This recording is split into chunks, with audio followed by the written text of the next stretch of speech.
What are the top 3 red flags when dating somebody new? You don't need 3 red flags, mind you. You need 1 maroon one. So there are a lot of people who are in COVID relationships, COVID marriages now. That with women, their noses are the ones which reveal all. Don't choose to not walk away because you've already given your time and you don't want to waste that time. Yeah. You don't have to see that lipstick stain. Your nose tells you. My boyfriend always threatens to break up with me. And if he has already started threatening, what are you waiting for? Leave him! You're wasting your time if you choose to stay after seeing what you don't like. And if you can't, just give me a call. I'll come shout at him and leave you.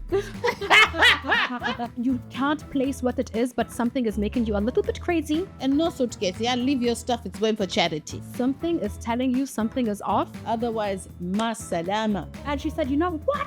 I dump you back. Welcome. I love you. Oh, I love you too. You will never go till you get your own. People think butterflies is a good thing in your tummy and they're giving me butterflies. Butterflies is toxic, okay?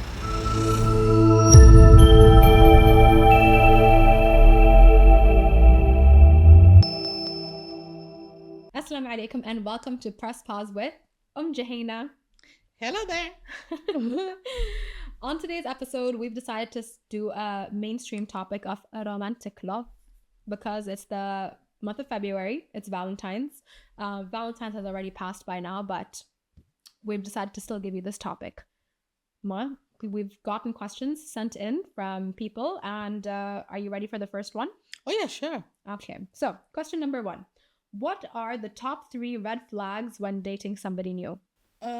In my opinion, I would say the one who doesn't prioritize me and my well-being, that's the biggest red flag. It's maroon, in fact. And the one who is not, I feel a big red flag would be a human being who's selfish. That's again, prioritizing himself, not others. And also a person who does not like to share. So basically, if you look at it, it's just one thing, a selfish person.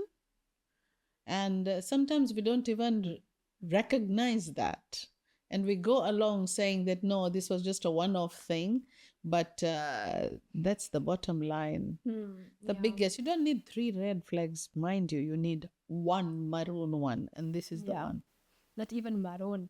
Textured. Super crimson chi. Yeah. I feel like when it comes to red flags, it's about self-awareness first to see how you feel. Yeah. Right? Because that's you again, prioritizing. Exactly. Yeah. And you should listen to your gut. So observe. Choose to observe and see how they are. And I feel like there are a lot of relationships now that were formed in COVID pandemic. Right? Yes. A lot, because you buckled down, you moved in with a friend, or you got bored and you found somebody online. So there are a lot of people who are in COVID relationships, COVID marriages now. Yes. Right? Yes. And then now the world has opened up, things are changing in your relationship. Definitely, yeah. So what red flags you didn't see at the start of your relationship, even though you've built a foundation for now years, is coming up. Yeah. Because you're socializing. Yeah. Because you are going out. So, for example, let's say you got into a COVID relationship and you never had the opportunity to go to a restaurant to eat because it wasn't allowed because of the curfews and the restrictions across the planet. Yes. And then now you go out with your partner who you're already in love with and you've been, for example, inside for at least a year. And then you see they're rude to the staff. Red flag. But a red flag that comes up later when you've already established the love and the commitment and you've already given your time to that person and you've made that commitment. Yeah. So I think that why I'm specifically talking about COVID love is because you are put in different situations where the red flags could change based on the circumstances that you're in. Yes, definitely agree. One of the biggest red flags, and speaking from personal experiences, they're so good to you, but then they're not good to everybody outside of that. Yeah. Oh, yeah. And if they're not good to your family, crimson. So that's why if you haven't socialized them, like, you know how you have to socialize your pets? Doggies, yeah. Like, I'm the daughter of a veterinarian. I'll always make pet references. But if you have socialized them later on and then you see the red flags, don't choose to not walk away because you've already given your time and you don't want to waste that time. Yeah. You're wasting your time if you choose to stay after seeing what you don't like. Mm-hmm. And yet enduring all that. Exactly. So it would be how they treat people that are not you, because they could be great to you but awful to others. And the moment they are starting to lose interest in you, they will treat you even worse. Oh, definitely. Yeah, possessiveness. So choose to see how they treat others, not just you. Yeah. And if there's something that it isn't even a red flag you see, it's a red flag you feel. Oh yeah, that gut feeling. Oh, you don't know what is, you can't place what it is, but something is making you a little bit crazy. No, it's not your hormones. No. Something is telling you something is off. That is an internalized red flag you should listen to. Yes. And out of being scared of, I'm going to end up alone if I bring something up or whatever it is, if you choose to do that, that's you not loving yourself enough to stand up for yourself. So if you feel that internal red flag that something is off, run. Or communicate, and if it backfires, run. Talking about your second one, your second red flag, let me just enhance this. There was a study which was done about the gut feeling, Oh, okay. I love science. Tell me. Yeah, so gut feeling, it's just a feeling that you get, and you don't even know why or how, but it's your five senses in action. Okay. And invariably, it has been seen that with women, their noses are the ones which reveal all. Oh. Yes. The nose. The nose. Okay, so your sense of smell is what it is? Yes, your sense of smell. Okay.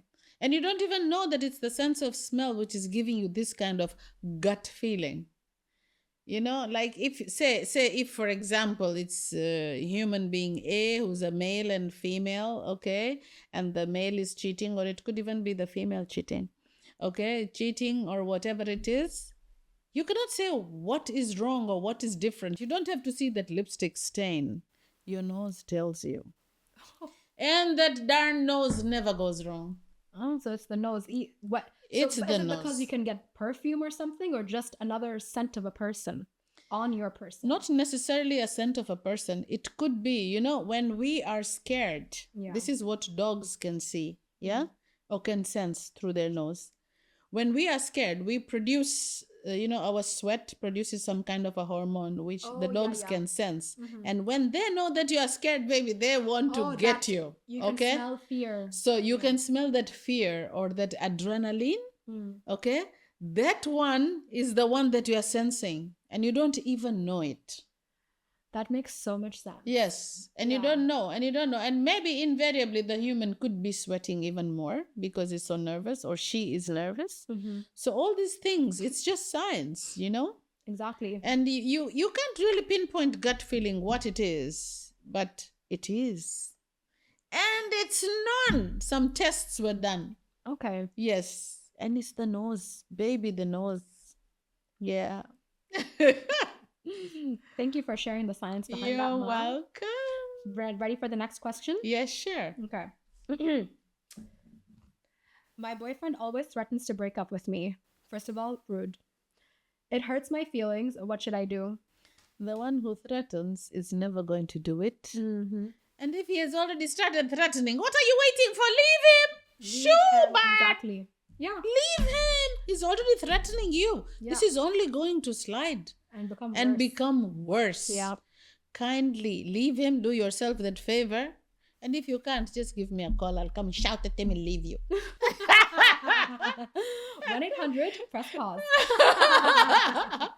Yeah, no, I feel like I have witnessed this between some really incredible women going through this with people who are just not that great, who are, I'm gonna leave you, who don't blah, blah, deserve blah, or to whatever. be stayed with. Exactly. You know, you don't stay there with a person like that. Exactly. And I remember he's threatening you to leave. Was I born with you? I was born alone. You know? So, Yani, if you threaten me that you're going to leave me, what's the difference? Yalla, that is the door. Yeah. And no suitcase. Yeah, leave your stuff. It's going for charity. Yeah, we're donating. We're donating. Exactly. So, yeah, and to be honest, I was in a situation where I could see, and I was actually friends with the guy, and he was mistreating his girlfriend. And I was like, she's so nice. She's so nice. Like, what's wrong with you? So she came to me and she was crying, and like, we're out in public. She came to me, she was crying. She's like, he's threatening to leave me, and he's my friend, right? So I said, and he got really mad at me for this. We're no longer friends, which is totally fine. I told her, I said, trust me on this. Go tell him, yeah, I'm dumping you back. Yeah. Okay. Yeah. So she's like, no, Joe, I can't. I said, just trust me. Do that. Do that, because he knows you're going to cry and say, no, I love you. I want to stay with you. Shock him. Yeah, so my advice is shock them. Do the opposite of what they expect. Yeah, exactly. And then she went to him and she said, you know what? And so he's like, yeah, I'm going to do this. I'm going to leave. And she said, you know what? I dump you back. Yeah. He said, yalla, we're going home now. Khalas, don't. And he took her back in whatever sense. In that moment, she still needed to be with him. They're no longer together. But do the opposite of what they expect. Don't allow them to mistreat you that way. Exactly. Prioritize yourself. Get out. No way. Yeah, exactly. Mama and I will yell at them for you. Well, Mama and I will yell at them for you because it's not right. Love yourself enough to walk away from that because you deserve better, and there is better out there for you. Oh yeah, man. If you are being treated negatively, it's just time for you to move on. It's not worth it. No, it's never worth it. No, it's never worth it. Yeah. Okay. Question number 3, or you want something else to add? Sure. No. Okay, this is the last and final question. And it was first of all, before we end it, it was very nice talking to you about love and different types of love. Yeah, not to say I'm an expert, but I'm just giving you my views and opinion, you know? Yeah, exactly. Disclaimer. Yeah, exactly. Same here. My views. Same here. My views. Exactly. Okay, so how do you know somebody is the one? Hey, I like this question. Okay, it's good to end on it then. Somebody is the one. Are you the one? Okay. Make yourself the right person first, and then try and look for something which is 50% of what you expect. Yeah. And work towards it. Because you'll never get 100%. 100% never. Yeah. So are you the one? Make yourself be the right person and then look for 50% of what you're expecting from the other person. Yeah. And that's feasible enough. You should be what you think are 100% right. And then only start looking for a person, and that to expect a percentage which is a little bit lower than your 100%. But having said that, that 100% is what you believe is 100%. Yeah. That the other guy might feel that is his 50%. You see? So it is just after you get to know one another, you balance things out. And if it's worth it, you work on it. Otherwise, ma salama, before it becomes even, worse. Yeah. I agree with you on the point of you need to be content and happy with yourself and the best version of yourself to then attract that into your life. Definitely. Let's say you are at that epitome of yourself, and then you meet somebody, and when you know, and I know it sounds so cliche, but it's a moment of peace, right? People think butterflies is a good thing in your tummy, and they're giving me butterflies. Butterflies is toxic, okay? You're supposed to bring calm. The person who's right for you will calm your nervous system, not make it all not frazzle it up. Frazzled. Yes. So when you know, but if you see anything that you don't like, that is an indicator that they're not the one. So how do you know somebody is the one? That's when you feel that moment of peace and love and just calm. And if there is no calm, they're not the one. So, yeah. But that is, in my opinion, subjective. Because when a person, especially a person is a cheat, he will make sure you feel calmer than after post-massage, Yeah. So you have to listen to your gut also again. And provided you are the better version of yourself and you are prioritizing yourself, normally it's okay to start on that note, you know? Yeah. And take a step forward if you feel it's worth it. It's what you feel. Sometimes butterflies are because you're nervous and not because... But that human makes you nervous to a point where you like him so much and you're nervous, like that. And it's not that nervous, oh my God, maybe it'll turn out to be a killer or something, that sort of a thing. Okay, so there's two ways to everything, and listen to yourself. Yeah. you know? Go inwards. Yeah, go inwards, listen to yourself, and hopefully things are fine. And just be a good person. Only good will come to you if you are good. Khalas, yani, you know? Yeah. That's how it goes. Mhm. So just be good, do your things which are good in your opinion, and normally your good must be the good of the world. Yeah. And the universe, as they call it, will send you what you deserve. Yes. And God is great, always. Allah always makes sure things are There is a grander plan than you realize. definitely, yes. Well, thank you for everything, Ma. You're most I wanna tell you, welcome. I love you. Oh, I love you too. You will never know till you get your own. Hint, hint. Hint. It's okay. I got you 3 fur babies outside. And those ones are different. I have 7. But thank you so much for taking the time. I really enjoyed doing this podcast with you. Oh, same here. Honestly, same here. You know, we are learning things about ourselves. Like, I mean, I've stayed with you for 30 years, and I'm learning new things about you. Oh, I didn't realize that. Yeah.